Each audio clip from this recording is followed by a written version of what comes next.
It's time for us to get onto our power rankings here. Eoin is going to rattle through these. He's got. He said that this is the stuff that he couldn't be arsed thinking about properly. He's put no time and thought into this because really he only cares about the top 3. That's what he said.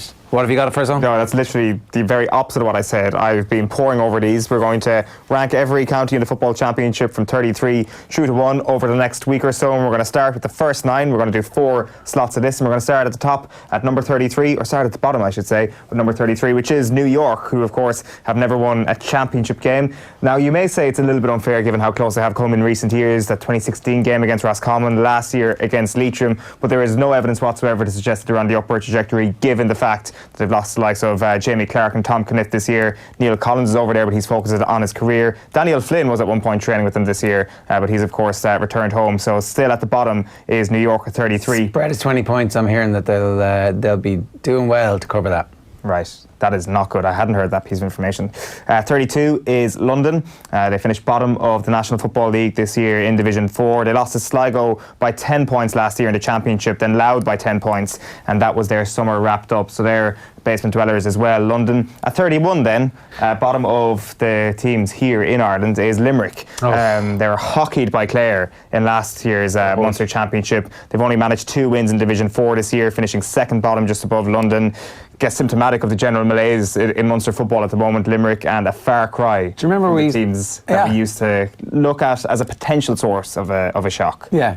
As an actual banana skin as opposed to a potential banana skin. I'm not totally happy. I'm not totally happy where you're going with this, to be honest. Naming and shaming. Very negative. Shaming the worst teams in the Championship. Well, let's keep it positive then from here on out. Taking a little bit of delight in it as well in terms of your tone. Oh, he loves with the jackboot of tyranny. I hate this. Kerry had over everybody else. It's not coming across that way. It's not coming across that way. It has to be done, Kenny. I suppose that's my point. It doesn't have to be done. If it's any consolation, the next 4, it was very hard to separate between them. So supporting Limerick. I'm getting behind Limerick. We'll get on to number 30, which is Antrim. I'm basing this, to be fair, a lot of last season's championship, and it is unfair on Antrim given they do play in the toughest province. They're playing in Connacht and Leinster. They might be a little bit higher up. Like, you don't expect them to win any game in Ulster. Last year they were beaten by Down, an expected result. But then in round 1 of the qualifiers, a kind of a despondent Offaly team beat them, and they weren't in the promotion picture whatsoever in Division 4. But sure, you've got to factor that in then. A little bit harsh. I'll accept, Kenny. I'll accept this. Where are you factoring that in, that they are in the toughest?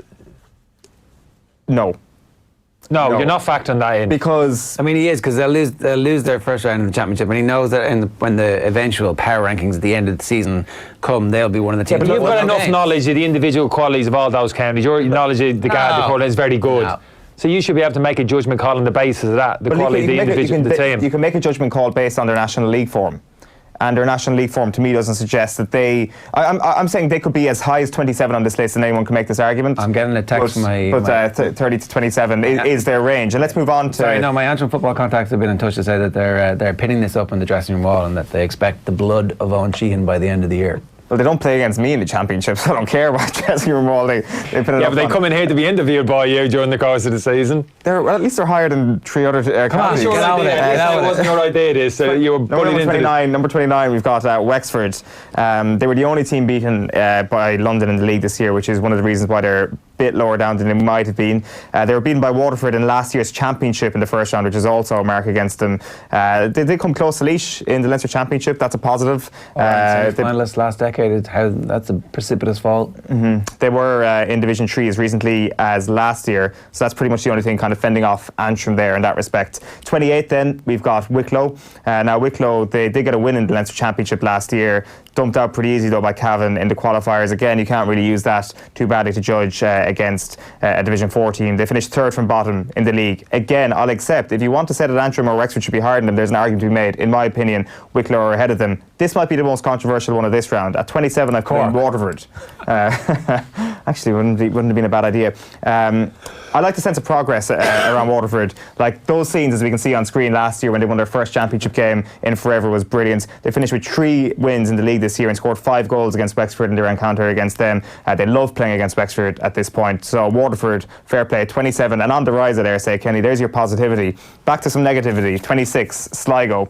The only team to lose all their games in the National League this year. Worst scoring difference with -48, and nobody even came close to them. Wouldn't be surprised to see them slide again. Division 3 matches are the only reason why they've been a bit higher than the other teams. You would expect them, if they came up against any of the teams from 27 through to 33, they would beat them. But it's bad times for Sligo at the moment. But perhaps things can only get better. We'll see. One more. You'll be glad to hear, Kenny, in this round, and it is another positive one. It's at 25, we've got Leitrim, clearly on the rise after a brilliant National League campaign. Would have given a better account of themselves in Division 3 this year than Sligo, you'd suspect. I am cautious of how high to put them. I just wouldn't... Should they not be like... I wouldn't be surprised to see them get a qualifier win or two. They still played their football in Division 4 this year, let's not forget. Yeah, but come on. Like they're as the second best team in Division 4.